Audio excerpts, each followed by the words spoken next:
Hello and welcome to Rauta's double feature, or more like quadruple feature, because this time not only we have a debut album, but we also have a couple of tapes and we have a compilation CD. How do all these four different releases fit into one review? Let's find out. Now, Rune is a quite new Finnish black metal band that was founded more or less 2021, or at least that's when the band surfaced with their releases. First, they released a couple of demos, The Spell of Winter Holocaust being the other one, and I'll show you the other one very soon after this. This comes with a nice black and white J card, having no lyrics, but very basic information, very basic kind of a release. Looking good though, even though I'm not exactly a fan of tape releases. The other one here is the Eternal, let me see if you can actually zoom it. Anyway, this is how it looks like. The Eternal Fire of Cleansing. Yeah, it's that hard to read with this, old eyes, very eyes, and all that stuff.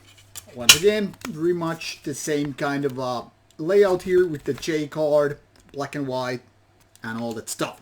Now, it kind of makes sense that these were released back to back in 2021 because, first of all, the music style is very much the same. So 2 tapes, roughly 30 minutes each on average. Now, in 2022, August, these are released as compilation. The Spell of Eternal Fire, which you can already figure out is a kind of a combination of those 2 names. I think it's called Amalgam or something like that. This is a Hammer of Hate release, so different label for tapes and CDs. This being a compilation, it's roughly 27 minutes of melodic synth-driven black metal. Now, this might be a good excuse to turn our eyes to the lineup. This one features Rauta doing guitars, bass, keyboards, and vocals, and Soldau as the drummer. Now, these are the 2 handsome guys. No lyrics whatsoever on this one either. You can only guess the reasoning for that. We don't really know. Not that we care too much. Those who really care about that probably will contact the band or just Google online with their keyboard on fire or something like that. Now, Rauta is mainly known for his solo band Silvihoinen, but also his work in Baratrum and, well, other bands. So this one is the kind of a side project of that, and now it's time for the debut album, Dawn of the White Rune. This is roughly the same genre, although some differences are also taking place with this one. This one also Hammer of Hate release. I don't know why I'm actually removing this CD tray here, because it's just plain old white, the kind of a traditional CD releases. This comes with some lyrical content, so it's kind of a step up from the debut releases. And here are the band photos. Soldau and Rauta. Rauta meaning plague tongue, if you want to translate it. It has a kind of a, Tolkien-like vibe to it, really. Now, music is very, very melodic, fast tempo, and very much like 1990s never went out of fashion. Let's first tune into the demo material here, which I did based on this one. My tape player is not even connected, not that I know if it even works. So these 2 tapes, just to be secure and emphasizing the point, is also the same thing as on the CD. So whether you prefer tapes or CD, it's up to you. But the material here is very much the same.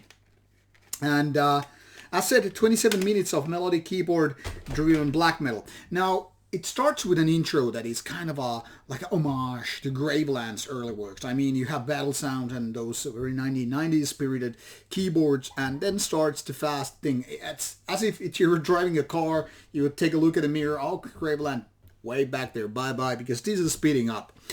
And because of that, it kind of reminds me a lot of 1990s black metal bands, especially the kind of a Swedish sound, even though the melody ways are a little bit different. But that is, however, how this is done. Fast tempo, lots of melodies, and lots of keyboards. Layers and layers. And that is, I guess, the defining factor whether you're going to like it or dislike it, because people who are kind of like allergic to keyboard-driven black metal, and we're not here talking about the emperor level of very kind of a symphonic stuff, but more like back to basics, that keyboard use is going to define like whether you are like, hey, let's do it, or fuck no. And for me personally, I'm very cool with keyboards, especially if they're used fine. Now here, I wouldn't call them great, but they certainly do their job.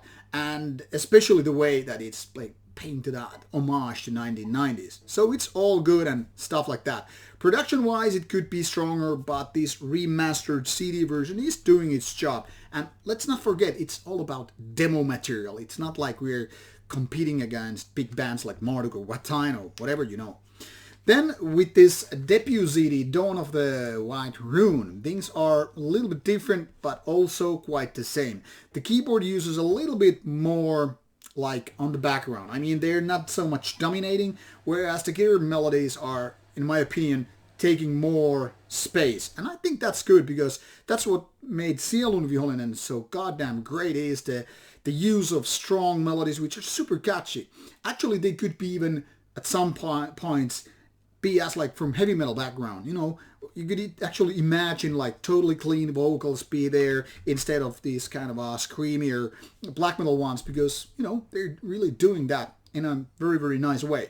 Now, comparing these to Sielunvihollinen might sound a little bit unfair, because they are, of course, different bands. But then again, the main guy doing the songs and all is the same guy. So obviously it's kind of inevitable to just compare these two to each other. And in this competition, Sielunvihollinen is clearly the winner. Why so? Because I think it's more honed, taken to a different level after quite a few albums and all that stuff, whereas White Rune is barely just in the beginning. While at the same time, this one also has more keyboards, so that is also, you know, affecting the balance and overall feeling, the atmosphere, if you will. Overall, I would say White Rune has done good job, and given the Sielunvihollinen background, I'm not really surprised that both of these releases, both the demo compilation as well as this full album, they are both really solid releases. Not just as catchy as Sielunvihollinen, so I think there are a lot of things to do, and maybe the keyboards will just, you know, find their place and balance with the guitars during the time given, especially if the band keeps going on with this one. But I must say, I'm satisfied, and I hope that you will give this one a chance. Now, if you do dislike keyboard-driven black metal or melodic black metal, this is not for you. But for the rest of us, yes, solid thing to do. You will find links provided in the description box, so click those to find more information about the band and maybe even listen to this. These are, at the moment, available on CD and tapes, and there was a talk on the band's Facebook page that if these CD copies sell well enough, there might be an LP version coming out. Well, wait for that, and meanwhile, go listen to some White Rune. Enjoy. Bye-bye.